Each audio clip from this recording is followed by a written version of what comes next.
अस्सलाम वालेकुम। दोस्तों, ज़िंदगी में 5 तरह के लोगों से आपने अपने आप को बचा कर रखना है।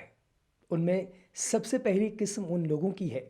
जो लोग आपको उतनी वक़्त नहीं देते जितनी वक़्त आप उन्हें देते हैं। मिसाल के तौर पर अगर आप 4 लोगों में उनको देखकर खड़े होकर उनका इस्तकबाल करते हैं या सलाम में पहल करते हैं, तो वो अपनी कंपनी में अगर आपके साथ भी ऐसा बर्ताव नहीं करते, तो आपको चाहिए कि आप अपने आप को इन लोगों से किनारा कश कर लें। नंबर 2, वो लोग जो कि ज़हनी तौर पर किसी इन्फीरियॉरिटी कॉम्प्लेक्स यानी एहसास कमतरी में मुब्तला हैं और आप उन लोगों के साथ बहुत ज़्यादा उठते बैठते हैं, तो गैर दानिस्ता तौर पर, शऊरी या लाशऊरी तौर पर आप उनके इस एहसास कमतरी को अपने अंदर इंड्यूस कर लेंगे, जो कि मुस्तक़बिल में आपके लिए काफ़ी ज़्यादा नुकसानदेह साबित हो सकता है। तीसरे वो लोग जो कि आप लोगों की ज़ात पर मनफी असरात मुरतब करें।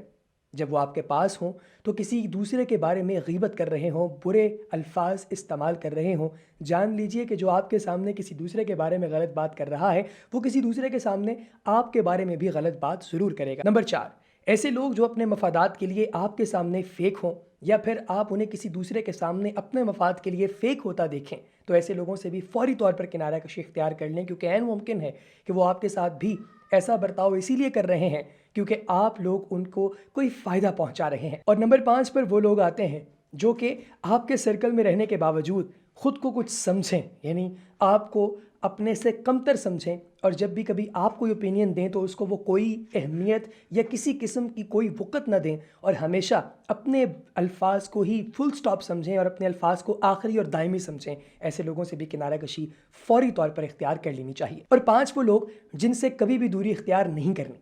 उनमें पहले नंबर पर वो लोग आते हैं जो कि आप लोगों को तब से मोहब्बत करते हैं, प्यार करते हैं और आपको अपने साथ रखना पसंद करते हैं जब से आप कुछ भी नहीं थे। और अगर आप आज किसी मकाम पर हैं तो आप भी उनसे कभी भी दूरी इख्तियार मत कीजिएगा, क्योंकि ये वही लोग हैं जिन्होंने आपको इतना कॉन्फिडेंस दिया कि आप आज वो हैं जो आप आज हैं। नंबर 2, आपके वालिदैन, आपके बहन भाई और आपके रिश्तेदार, क्योंकि ये वो लोग हैं जो कि आपके साथ चाहकर भी अपना नाता क़ता नहीं कर सकते। अल्लाह तबारक व तआला ने भी और सरकार दो आलम सल्लल्लाहु अलैहि वसल्लम ने भी अपने रिश्तेदारों, अपने करीबी लोगों, अपने बहन भाइयों और अपने वालिदैन के साथ सिला रहमी करने और मोहब्बत जताए रखने का पैगाम दिया है। तीसरे नंबर पर वो लोग जो कि आपको हमेशा पॉजिटिव एनर्जी दें,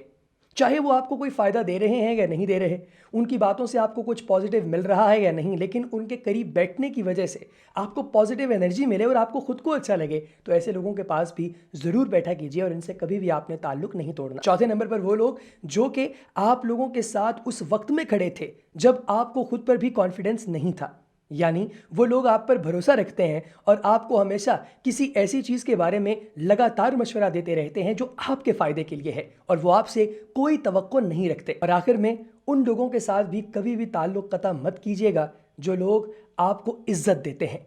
चाहे वो आपको आपकी ज़िंदगी में किसी भी पॉइंट पर किसी किस्म का कोई फ़ायदा ना दे पाए हों, या वो किसी भी जगह पर आपकी कोई हेल्प ना कर पाए हों, या फिर उनके इख्तियार में कुछ ना हो, लेकिन वो आपको इज़्ज़त देते हैं इस चीज़ से हट के कि आप क्या हैं, इसलिए कि आप उनके पास मौजूद हैं। तो उस शख्स को कभी भी अपने से दूर मत कीजिएगा जो आपको इज़्ज़त देता है, क्योंकि इस दुनिया में इज़्ज़त ही सब कुछ है। इसके साथ ही मुझे दीजिए इजाज़त। अल्लाह हाफ़िज़।